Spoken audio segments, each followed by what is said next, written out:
Hello everyone. Today we have privilege speaking with Professor Michel, whose extraordinary discovery of exoplanet led a new door of cosmos discoveries.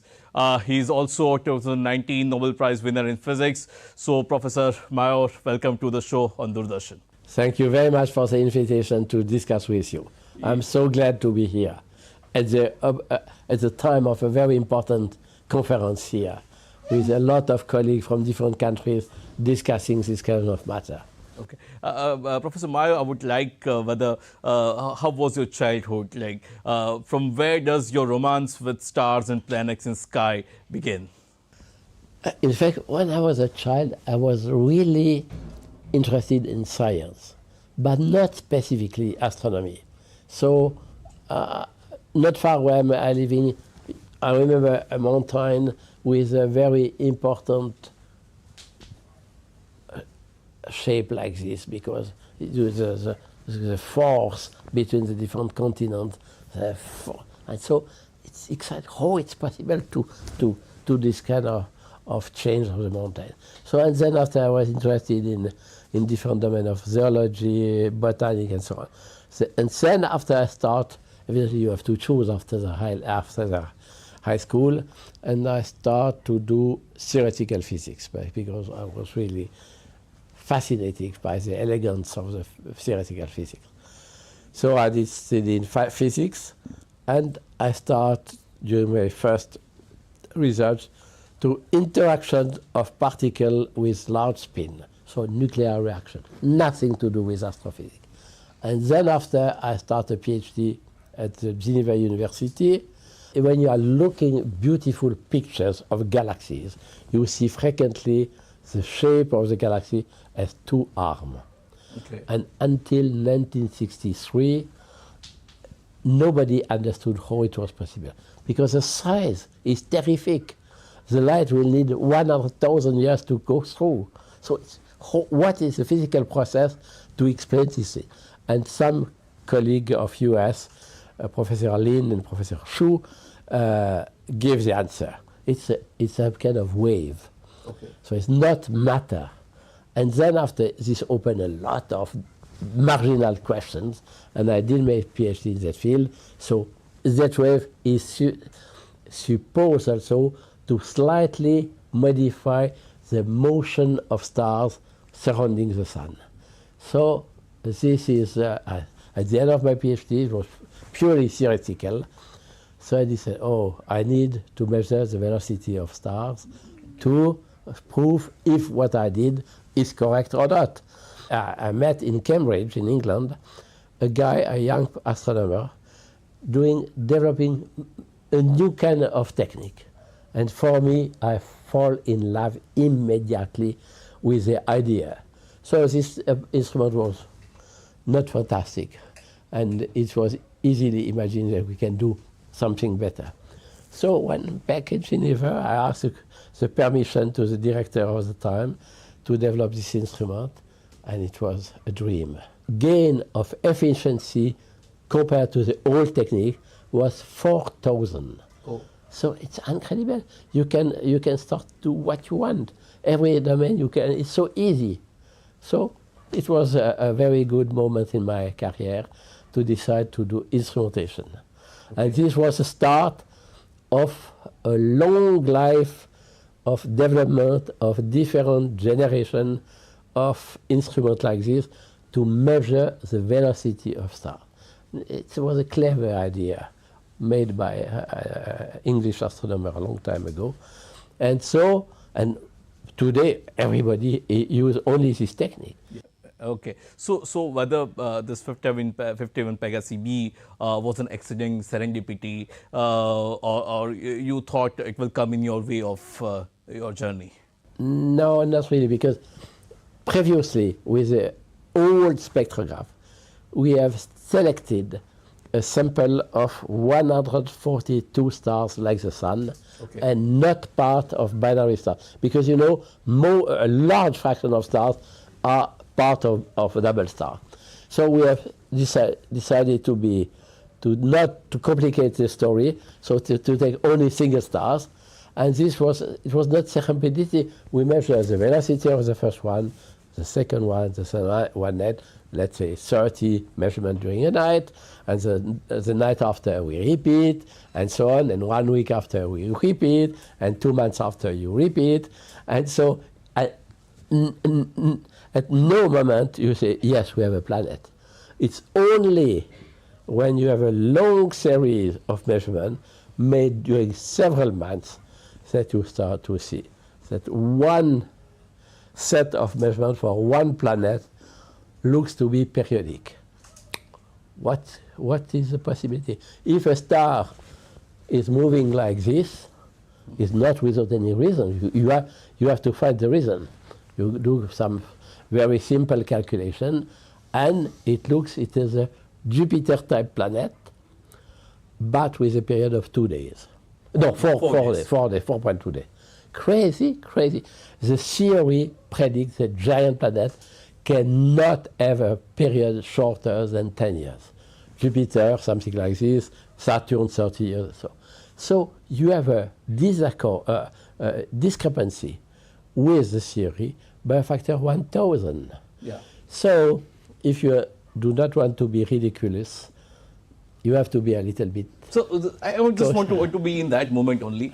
Like I remember Copernicus suddenly, like when he said we are not the center of the universe. So same like the old theories were really broken. So I think you and your companion, your colleague would be the only person who would be believing like this kind of planet so close to star is existing. Yeah. With this. So were you not in doubt? Were your confidence less to like speak, and what if we speak and if you get it wrong? What was those times, if you can recall, the conflicts that went into your mind, or those nights and days, if you can recall? Yeah. What are the other explanations? If you have a star with magnetic field, with big spots, rotating like this, the apparent velocity of the star will change. So it could be not a planet, but the rotation of a star with a magnetosphere. So the second possibility will be, we know that a lot of stars are pulsating. Is it a pulsating star or not? So we have made new observation to exclude the pulsation. And if it is spots, you know the spots on the sun do not live several years. So we were expecting some change. And in July, the year after, we have remeasured the star, nothing changed, the same period, the same amplitude, the same phase. So at the point we say, oh, what we can do? It's the only reasonable explanation is an object.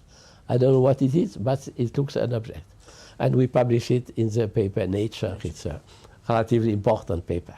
So how, Dick, then our understanding of sky and cosmos, the way we look at the sky, has changed completely? At the moment, we are only focused on to analyze our data and to be sure that it's not something related with the instrument, if it's not another physical phenomena, and so on. So it was not the time of the philosophy. Okay. It was the time of the real things. Yes. And so on.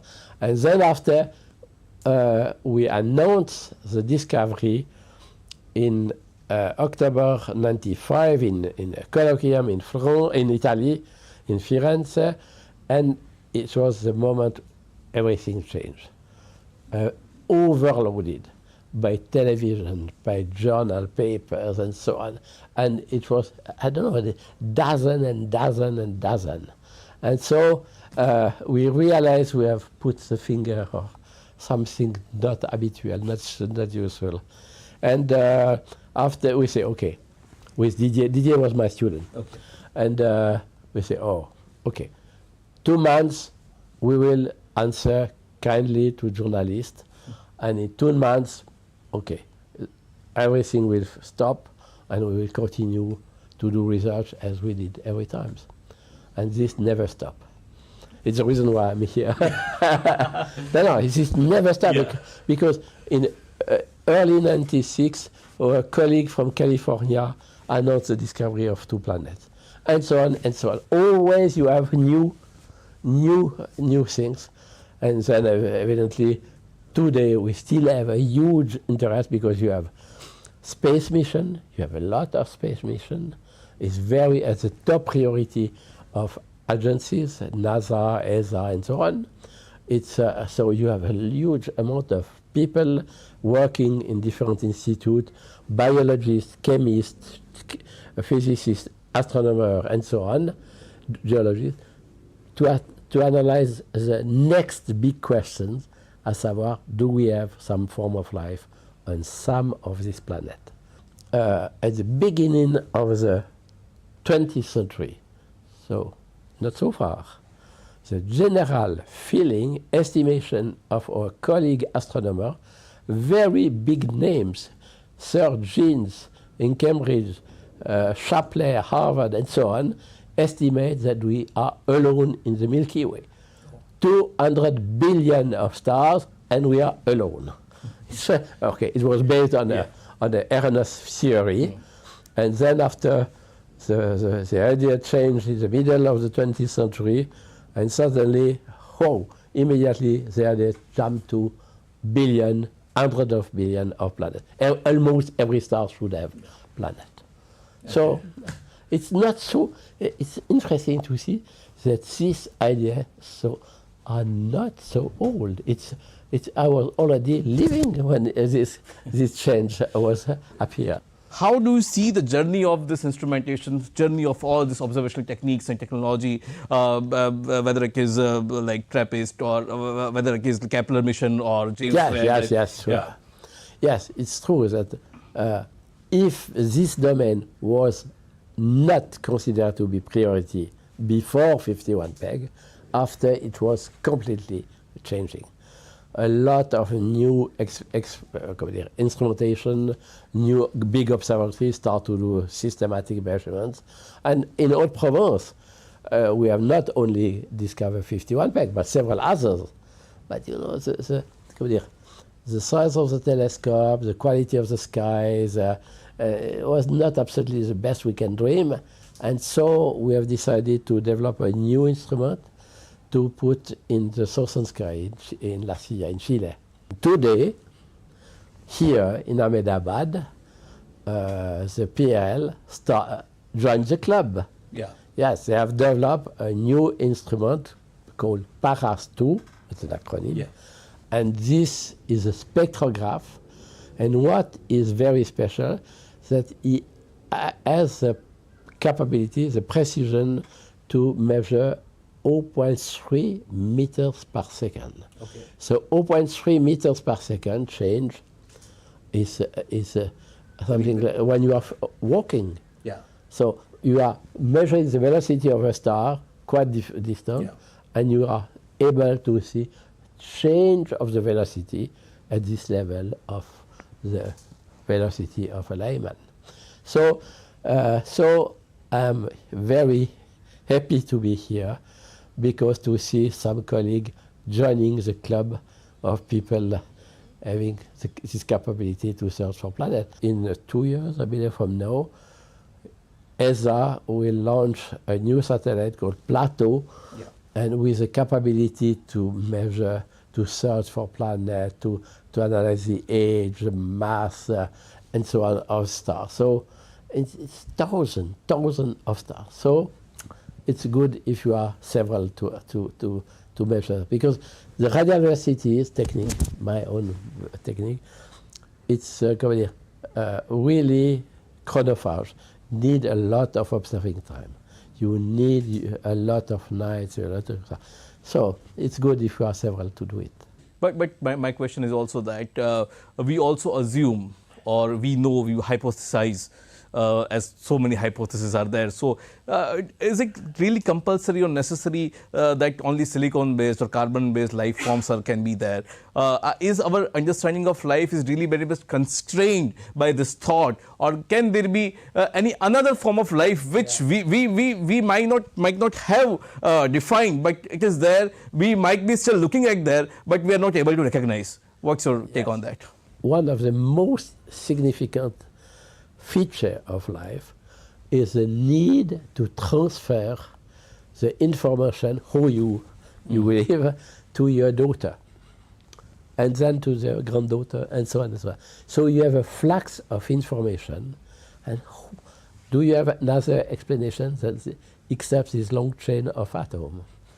We don't have any. A lot of people have tried to dream to the different possibilities. I believe nothing was proposed to be convincing. So for me, it's not a restriction of the mind to say we are looking for carbon chemistry, because I believe it's mandatory. It's exactly like we are searching to detect exoplanet, rocky exoplanet, with a distance of the star such that the temperature is adequate for liquid water. So say, why are you doing this? On the Earth, because you have some liquid water. No, it's more fundamental than this. Liquid water, the water is a chemical solvent, absolutely fantastic. So to facilitate the chemical reaction. And the second very, very important one is that when you have DNA, if you eat the DNA to above 100 something degree, it is broken. Yeah. It's what everybody done when you sterilize some aliments. When you cook aliments, you kill the bacteria, you kill the change, the transmission of this information. If you put this food in the fridge at -20 or something like this, the chemistry is so slow that nothing interesting happens. So the dream to search rocky planet with liquid water is simply made due to the constraint coming from physics and chemistry.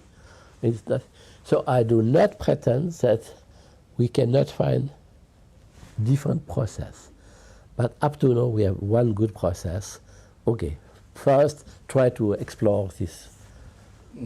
In our discovery of like more than 5,000 exoplanets, there are also several thousand planetary systems as well. So we hear about TRAPPIST system, Gliese and Kepler, different. So which of them fascinates you right now, which you think we should focus on the systems or these planets or this area more in depth so that we can get more about it? It's evident that TRAPPIST system with several planets, so 3 maybe in the habitable zone, is a very high priority object. Because you have 3 planets with maybe the good temperature. But this 3 planets orbit in the habitable zone of, but it's a so small star, so inefficient nuclear reaction, that the habitable zone is very close. And we know that this kind of star could have very big flux of energetic particles. We also started to looking at like very different climate systems as well. Oh, yes. Like a new era, new door that has opened. So what's your take about it? Presently in Geneva, we have a group of people working in the observatory has founded what is called CVU, it's the Center for the Life in the Universe in French. And you have many different chemists, biologists and so on, and people doing climatology. And it's so complicated. So sometimes with exactly the same condition, apparent condition, you can develop a climate like this or something completely different if you change a small thing. So it's very interesting to see that the different possibilities, branches that you can, and in some sense it could be also a little bit frightening, because if you are playing too much with the carbon dioxide on ourselves, are we sure that we will not go through a path not wanted? You see, the Venus, yeah, it's a companion planet of the Earth, rocky planet. there's so huge atmosphere, so blocking light, so the temperature is awful at the top. Okay, so I believe we have to be a little bit cautious on this matter. I don't want to be cooked. Yeah. So also now comes to, I think, most repeating question you might be answering about your Nobel Prize moment. I kept on seeing your picture, looking at the emails you were getting at the airport of Spain. Spain airport? Yes. Yeah. So what exactly were your feelings while looking at that? What you were thinking, or if you can recall that moment? I was in San Sebastian in Spain to do babysitting. Okay. Because my son and his wife was invited for a wedding party, and they have 2 kids, very small, and evidently it was not convenient to have these kids to the whole night in a wedding party. So they asked us if with my wife we can go and take care of these 2 boys.